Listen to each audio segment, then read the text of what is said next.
आज हम बनाने जा रहे हैं JBL का सबवूफर है ये एक। इसका मॉडल नंबर SB400 और इसके अंदर जो है प्रॉब्लम क्या है उसको ठीक से समझ लेते हैं पहले। इसका प्रॉब्लम ये है, ये जो आप साउंड सुन रहे हो ये है प्रॉब्लम। और ये प्रॉब्लम की एक ख़ास बात क्या है, कुछ ध्यान देने वाली बात है कि ये साउंड जो हिसिंग साउंड, डिस्टर्बिंग साउंड आप सुन रहे हो, मैं इसके मेन यूनिट को ऑफ़ कर देता हूँ। मेन यूनिट को ऑफ़ करते ही ये जो अपना ब्लू लाइट ऑरेंज में हो गया और ये हिसिंग साउंड बंद हो जाती है इसकी। मैं अगेन इसका मेन यूनिट को ऑन करता हूँ।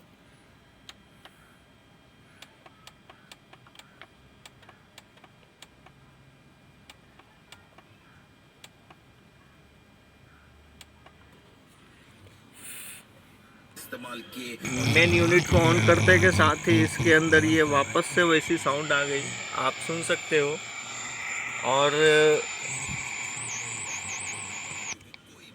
अब ये साउंड, इसको प्रेस करने पे जो है साउंड देखो आप बंद हो रही है।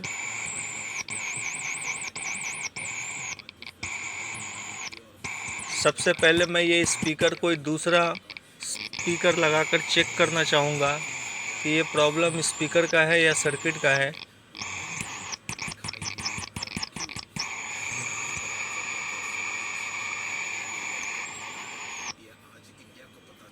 बंद हो गई अभी आवाज़ नहीं आ रही है।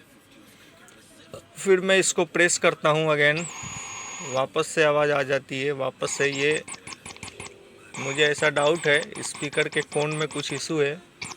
देखते हैं, सबसे पहले हम इसका स्पीकर चेंज करके देखते हैं कि क्या ये इशू है स्पीकर का या अदर कुछ। मैंने इसके अंदर दूसरा स्पीकर फिट किया है अपना, जो नॉर्मल मैं जो यूज करता हूँ। और इसको लगाने के बाद इसकी जो कुछ अलग ही है इसमें, स्पीकर का फॉल्ट तो नहीं लग रहा है।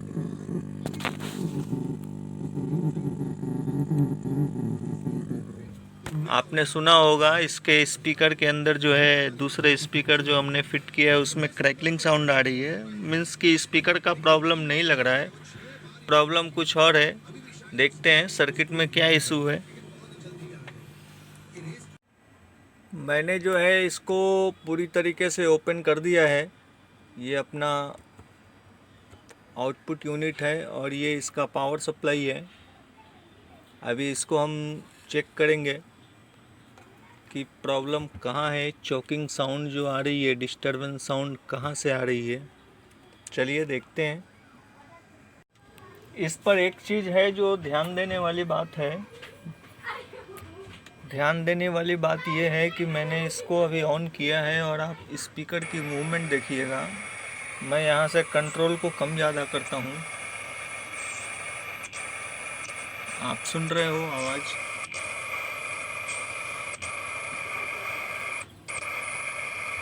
क्या ये कंट्रोल ख़राब है? एक बार जो है हम कंट्रोल को निकाल कर चेक करते हैं। संभव हो सके तो इसको बदली भी करके देखेंगे। कुछ डाउट हमें कंट्रोल पे हो रहा है कि क्या ये नॉइज़ कंट्रोल की है।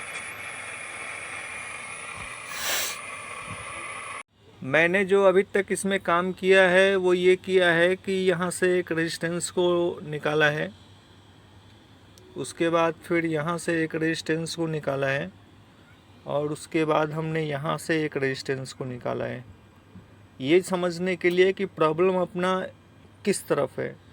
तो फाइनली हमने ये पाया है कि इसका कंट्रोल भी हमने चेंज करके देखा था, इतने दूर में प्रॉब्लम नहीं है। जो भी प्रॉब्लम है अपना इस तरफ है। तो मैं अभी जो है इस आईसी को चेंज करके देखने वाला हूँ,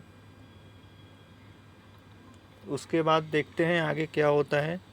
मुझे इस आईसी पे डाउट है, इसको मैं चेंज करके देखता हूँ। अभी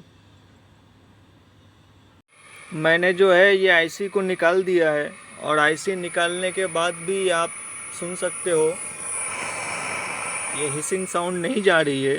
दैट मीन्स कि प्रॉब्लम कहाँ है फिर? अपना आउटपुट सेक्शन में प्रॉब्लम है या कुछ और?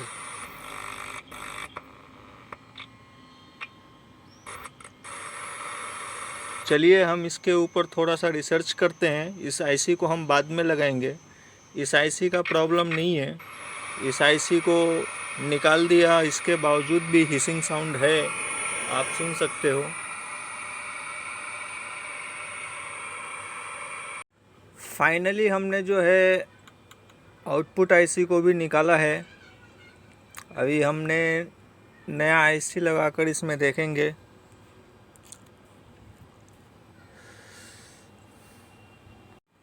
फाइनली जो है हमने इसमें नया आईसी फिट कर दिया है। ये अपना पुराना आईसी है, देख सकते हो। और बाकी ये इसको भी फिट कर दिया है और जैसा एज इट इज़ था उसको सब कर दिया है, जो जो मैंने निकाला था यहाँ से, फिर यहाँ से। अभी इसको हम फिट करेंगे, फिर देखते हैं, चेक करते हैं इसको। आप देख सकते हो वर्किंग गुड हो गया है ये। और वर्किंग गुड होने में इसके पीछे काफ़ी मशक्क़त करनी पड़ी, काफ़ी मेहनत करनी पड़ी और काफ़ी सारे जो है चेंज करने पड़े मुझे। पार्ट वाइज एक एक पार्ट चेक करके मुझे चेक करना पड़ा। और फॉल्ट क्या मिला वो मैं सबसे पहले आपको बता देता हूँ। मैं आपको पहले डायग्राम के हिसाब से समझाता हूँ। ये है इसका ब्लॉक डायग्राम। सर्किट डायग्राम तो मुझे मिला नहीं कहीं पे भी, सर्किट डायग्राम अवेलेबल नहीं है। तो ये जो है अपना स्पीकर का सेक्शन, और ये जो यहाँ पे है बूट, इसका एक सेक्शन जो था वो ओपन था। ओपन कैसे था वो मैं आपको जूम आउट करके बताता हूँ। अरे ये जो सेक्शन आप देख रहे हो यहाँ पे, चिमटा किधर है भैया? ये यहाँ से, और ये आप देख सकते हो मैंने यहाँ पे जम्पर मारा हुआ है। ये हिस्सा ओपन था, यहाँ पे गम लगा हुआ था। गम लगने की वजह से जो है इसमें दिक्कत आई थी। अब चूँकि इसका डायग्राम नहीं है कहीं पे भी, तो हमने जो है इसके वोल्टेजेस, अभी ये हीट भी बहुत ज़्यादा हो रहा है तो मैं वोल्टेजेस कैसे लूँ, फिर भी ऑन ऑफ करके इसका जो है जितना हो सकता है वोल्टेजेस मैं आपको बता देता हूँ। आप वोल्टेजेस नोट डाउन करके रख लो, ये इन फ्यूचर काम आएगा। ये है अपना पिन नंबर 1।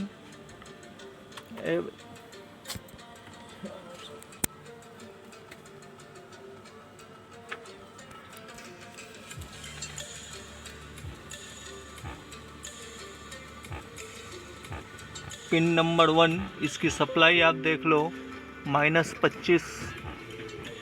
और ये है पिन नंबर 2, 0 वोल्ट।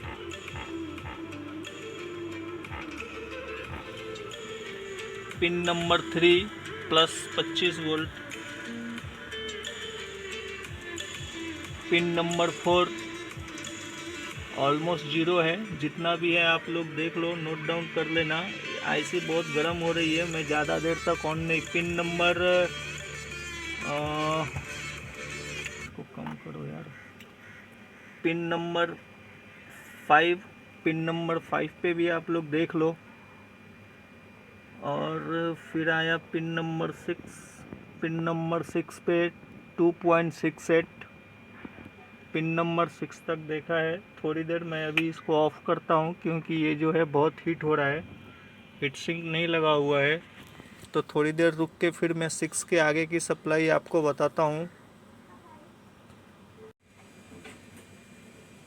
ये है अपना pin number 7, pin number 7 -20 volt.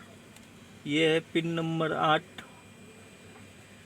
आप लोग देख लो, नोट डाउन कर लेना। Pin number 9, pin number 10, pin number 11 0 है। Pin number 12,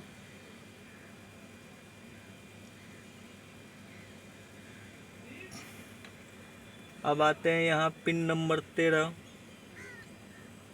-16, pin number 14, +25, pin number 17, +16। ये वही है जो ओपन था, बूट पॉइंट स्पीकर से बूट किया हुआ था पीएफ के थ्रू। ये है पिन नंबर 16, पिन नंबर 16। ये स्पीकर आउट का लाइन है। Pin number 17, -25, pin number 18, -15, pin number 19, -25, pin number 20, -25, pin number 21। ये स्पीकर का पॉइंट है। Pin number 22, +16, pin number 23, +25, pin number 24, -25। ये है इसकी टोटल वोल्टेज कॉन्फ़िगरेशन। इसको आप ध्यान रखें क्योंकि इसका डायग्राम अवेलेबल नहीं है। अभी मैं थोड़ा सा इसमें म्यूजिक मैं पहले हीट सिंक लगा लेता हूँ, पूरा फिट कर लेता हूँ, उसके बाद मैं आप लोगों को आगे दिखाता हूँ क्योंकि ये आईसी जो है बहुत हीट हो रही है।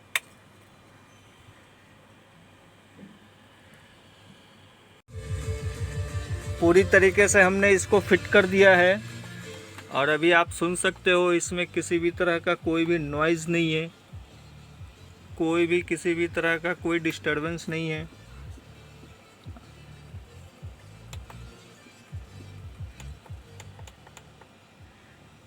एकदम साइलेंस है और साउंड भी एकदम क्लियर है।